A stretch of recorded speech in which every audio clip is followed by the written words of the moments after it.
Welcome to Housing Developments. I'm Jim Tobin. And I'm Paul Lopez. Paul, how you doing?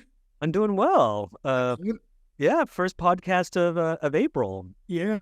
Sorry to our faithful listeners for the delay in getting us on the road. I've been out on travel, a little bit of spring break with my family, so now we're fully back. Actually, I'm sitting here in Austin, Texas, getting ready to speak with the Texas Association of Builders this afternoon, and then actually taking the road show to North Carolina.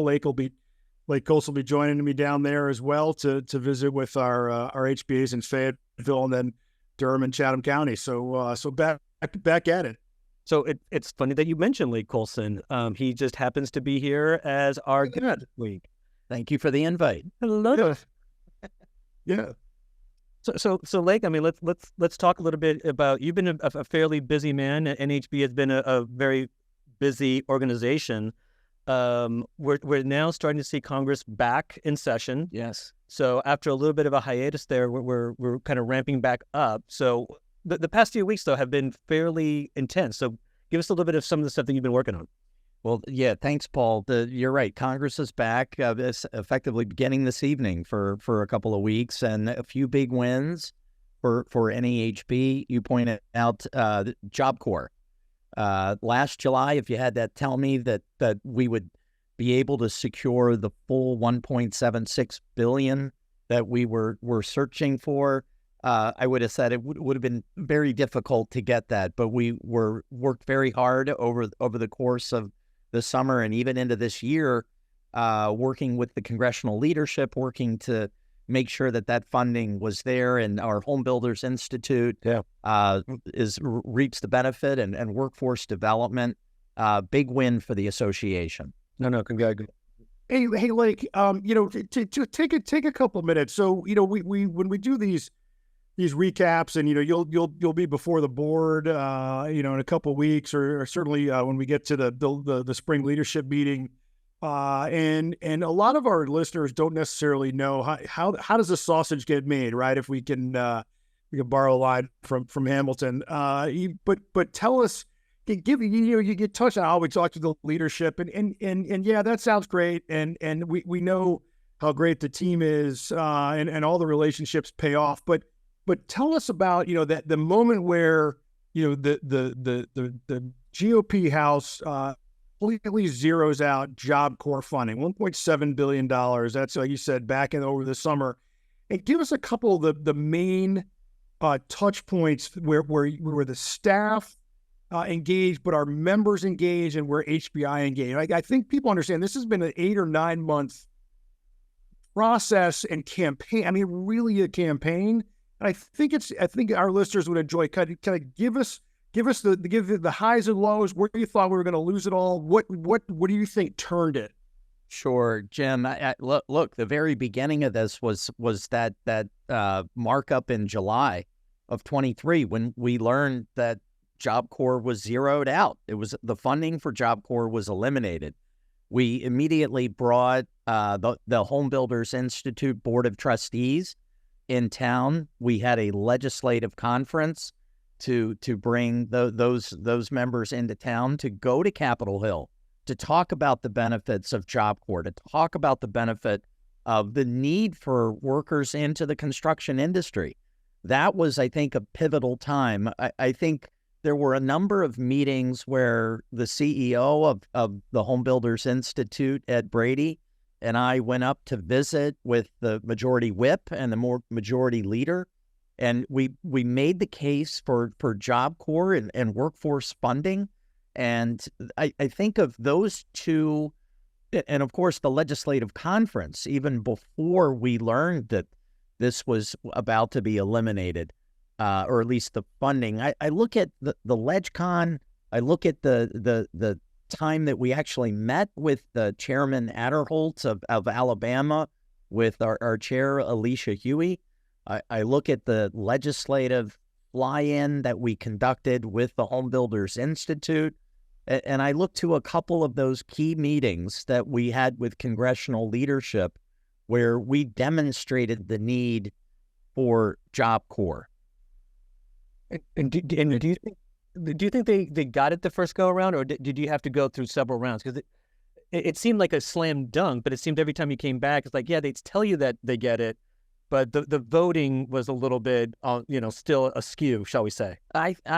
You're right, Paul. I think there were a couple of times where it took us to demonstrate to the leadership how serious we were, that this was a priority. Right. And we used the threat of a key vote, right, which is what we use when we make decisions on which candidates to support with bill pack contributions, for them to realize how serious we were about Job Corps and how critical the NAHB takes workforce development. That's right. Jim, were you going to say something? Yeah. I was just going to say, like one of the other things, you identified along with Ed and the whole HBI team, and they were. I want to give a shout to Ed. I mean, they were incredible. I mean, obviously, you're talking about a meat and potatoes program for the Home Builders Institute. It was critical, but they were great partners, getting you the information on all the different schools and Job Corps sites where HBI has curriculum. But you talk about a little bit of the grassroots side of this too, right? It's one thing for you. Like I said, what did you do out in the hinterlands? How did you engage our membership? Talk about Alicia and Bob Adderholt, but talk about some of those Job Corps centers and any particular members of Congress you hit, to just reinforce that this is a really good program. It is critical for a really important industry. Jim, I think we focused our efforts on any place where we had a Job Corps training center in a district that featured a member of Congress on the Appropriations Committee, where we had a member of Congress on the Ed and Workforce Committee. Those were the top two priorities. Members of Congress, such as Lori Chavez DeReamer, an Oregon member, serves on the Education and Workforce Committee. She was one of the leaders behind restoring full funding for Job Corps. Mark Amadei was an appropriator. We worked with Greg Peak and the Nevada Association to make sure that the Congressman Amadei was involved in securing a big supporter of Job Corps. I look at Ryan Zinke, a member of Congress from Montana, and working with Eigen Graf to as an appropriator, somebody who could work to restore full funding.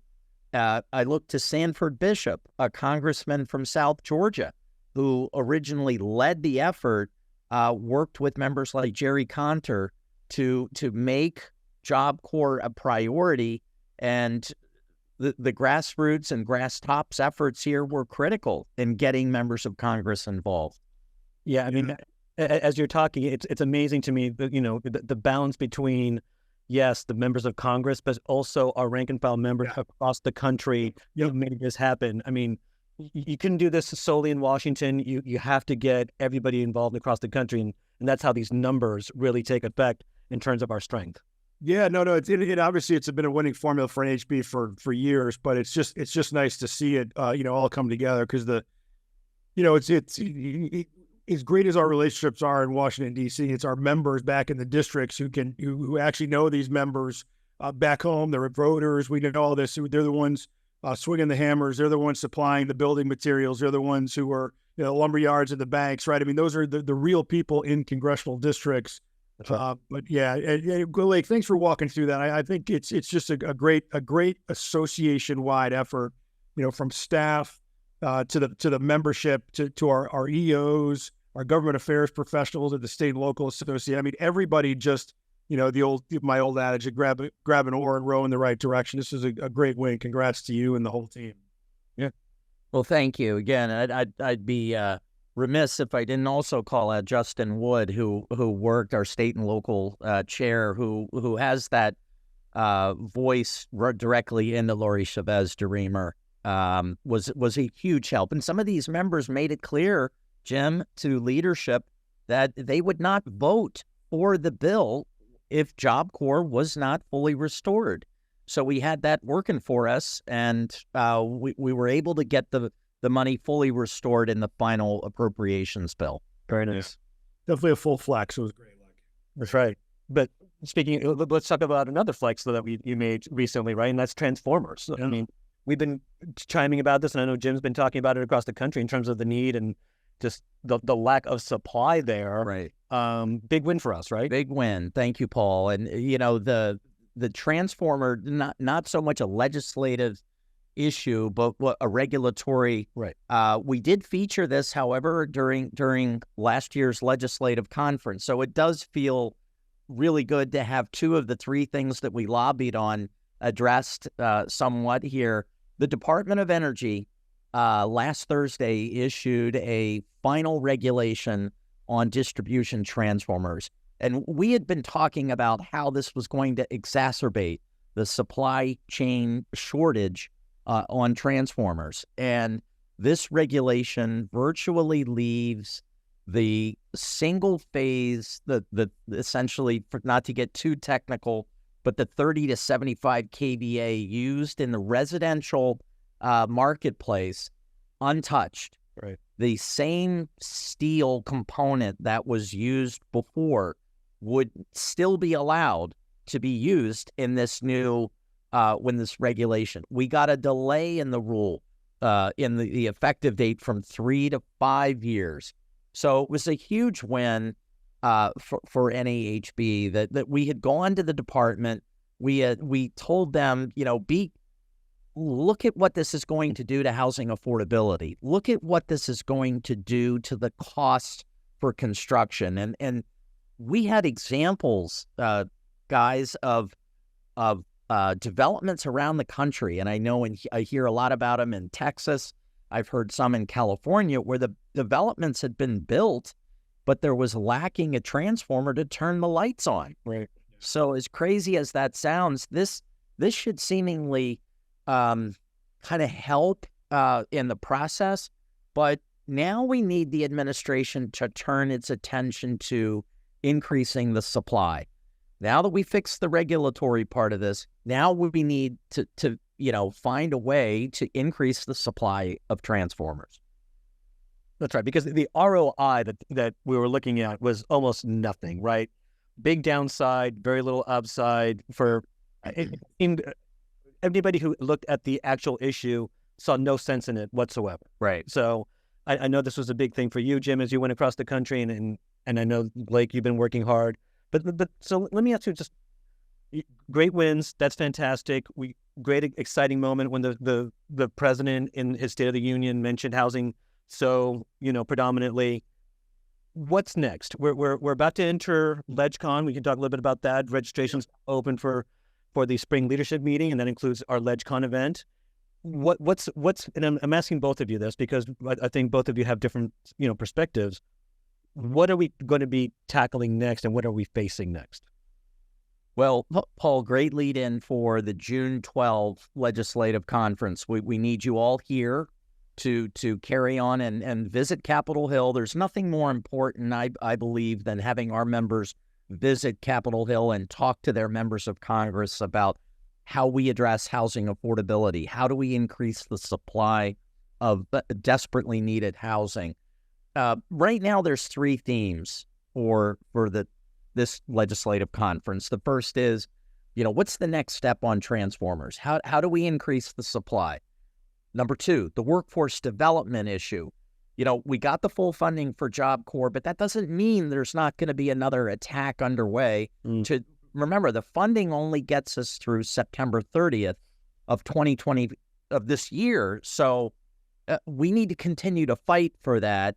And make sure that Job Corps is fully funded, and workforce development. There is legislation that calls for, a longer term reauthorization of things like the Perkins Act and making sure that Job Corps is fully funded.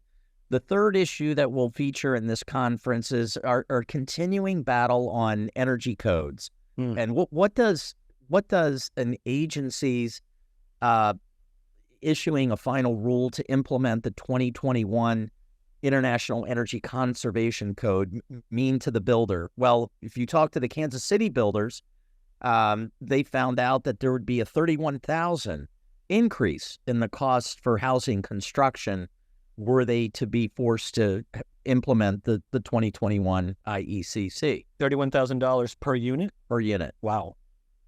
Okay. So it's a huge cost increase, and we want to make the agencies that are putting this rule in place aware of the fact that it's going to be expensive on the builders. Again, housing affordability, the theme that I started with here. So those are going to be really the three themes, and I really look forward to having you here in Washington. I'll be here. Oh, no, I think you meant listener. I'm sorry. I was thinking, like, I guess, yeah. Jim, I mean, what are you hearing as you travel across the country? What are the members, when they call you up to tell you what's going on, what are you hearing? Yeah, I think, and it goes along with what Lake's talking about. We're in this pivot point, I think, in the economy, certainly in the housing economy, in that you've got a lot of people, including the president, talking about housing, but not just housing, about supply, not just the cost, but about the way to bring that cost down is through supply. And there's only one group of people that's going to do that. And, for those, who you hear me talk about this all the time, right? NAHB is the greatest collection of craftsmen and craftswomen dedicated to building the American dream, right? And, our members are going to be the ones that build 80% of the housing in this country year after year. And if with interest rates, all of a sudden there's new talk about the Fed not lowering rates 3 times this year. Dr. Robert Dietz is still talking. He still thinks it's 2, but man, that's even starting to look a little shaky, right? So, yep. From a legislative perspective, Lake and I, talked about this.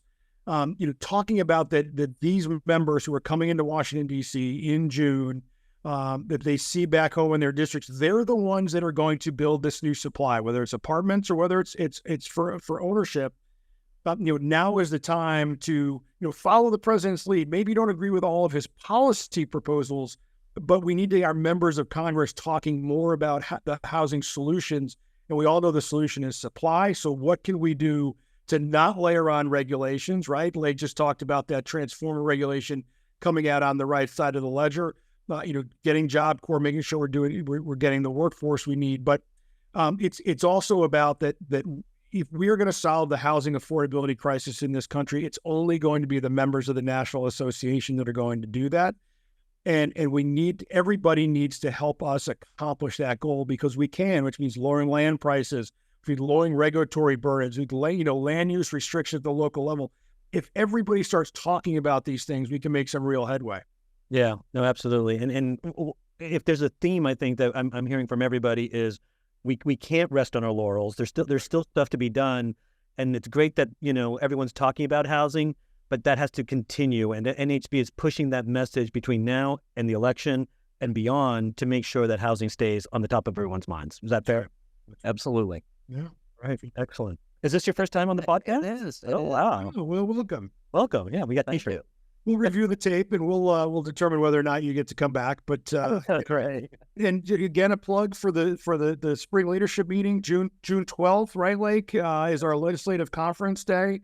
It's a compressed meeting schedule, to accommodate people getting home as soon as we can on Friday. So check the website in particular for the lineup of committees. There's no subcommittee meetings. It's spring leadership meeting this year. Just as a reminder, those will be held virtually in the weeks leading up to it. But, we hope to see you all in Washington, D.C. in June. We've got a virtual board meeting next week. So look forward to see all the board members virtually in a week. And Paul, anything with Builder Books came out with our latest edition? Yeah, I think this is a good time to plug. I mean, we're talking about affordability, and I think a lot of what's happening is that we're seeing shifts of what buyers are looking for and want to try and adapt to that affordability problem that we're seeing. So Builder Books just issued their What Home Buyers Really Want edition 2024. I think that's something that's very popular for good reason. So again, go to NAHB.org, look it up, What Home Buyers Really Want, and check it out. I think it's a valuable tool for many of our members and for builders at large. Big shout out to our sponsor, LG Pro Builder, right? There's tagline, let's build the good life together. All right, my man. It's good to see you all. Until next time, I'm Jim Tobin. And I'm Paul Lopez. See you. Take care.